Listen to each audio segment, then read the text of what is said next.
Picture this. The journey ahead starts here together, and together we can build a brighter future. You are listening to Illuminating Hope, a podcast of Hope House.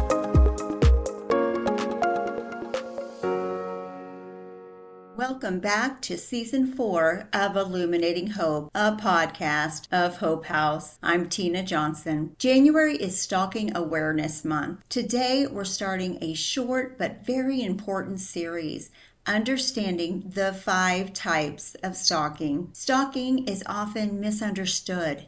It can be minimized and even romanticized. Many survivors don't even realize what they're experiencing has a name. Before we begin, I want to share that today's episode includes discussions of stalking behaviors. Please listen in a way that feels safe for you. Also, before we begin, I want to be very clear about the purpose of this series. Understanding the different types of stalking is not about excusing or sympathizing with abusive behavior. This information exists so survivors can better recognize patterns, strengthen safety planning, and trust their instincts. There is never an excuse for stalking. Responsibility always lies with the person choosing the behavior, never the survivor. The first type of stalking I want to talk about is called rejected stalking. Rejected stalking usually happens after the breakdown of a close relationship. Most often, the victim is a former intimate partner, but it can also be a family member, close friend, or someone the stalker had a very close bond with. This kind of stalking is rooted in rejection. And for the person doing the stalking, that rejection feels unbearable. There are typically 2 motivations that drive rejected stalking. The first is an attempt to reconcile getting the relationship back at any cost. The second is revenge, punishing the victim for daring to leave, say no, or simply moving on. There's often a push-pull dynamic. I want you to recognize confusing behavior patterns. One of the most confusing things about rejected stalking is how inconsistent it can feel. One moment, the person may seem loving, apologetic, or desperate to reconnect. The next moment, they're angry, threatening, and even cruel. The push-pull dynamic is not love. It's ambivalent. They do not want a mutual connection. They want control, reassurance, or restore their own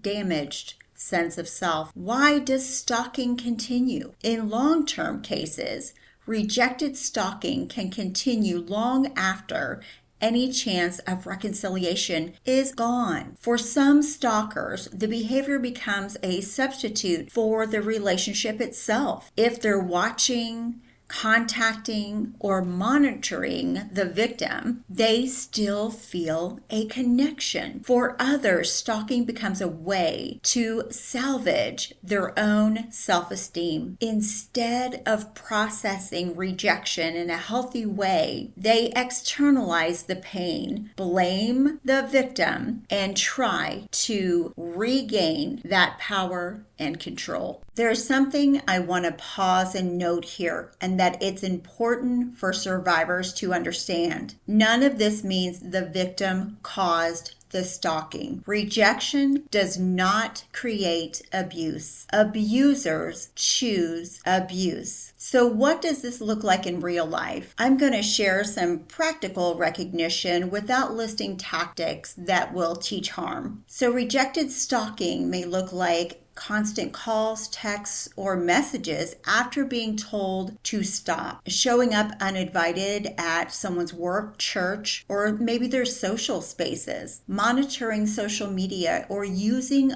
others to gather information, alternating between "I miss you" and using verbiage like "you'll regret this." Refusing to accept the end of the relationship. There is normalized confusion. Many survivors struggle because part of this behavior once looked like love, but when contact continues after consent is withdrawn, it is no longer love. It is stalking. I want to stop and validate and gently empower you right now. If you recognize this pattern in your life, I want you to hear this clearly. You are not being dramatic. You are not misreading it. And you do not owe anyone access to you because of a past relationship.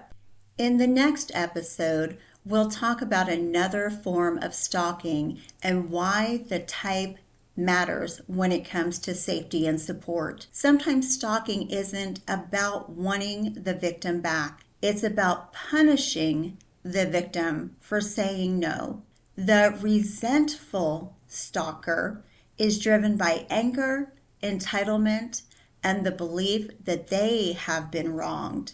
So in the next episode, we're naming what that resentment looks like when it turns into control and why it's never the fault of the victim. Again, not all stalkers want reconciliation. Some want revenge. As we conclude this episode, remember, healthy love respects boundaries. Control, obsession, and fear are not love, no matter how often someone claims they are. If you or someone you know is experiencing stalking, help is available. You can contact your local police department, your local domestic violence organization like Hope House, or the National Domestic Violence Hotline at 1-800-799-SAFE. Thank you for listening to this episode of Illuminating Hope, a podcast of Hope House.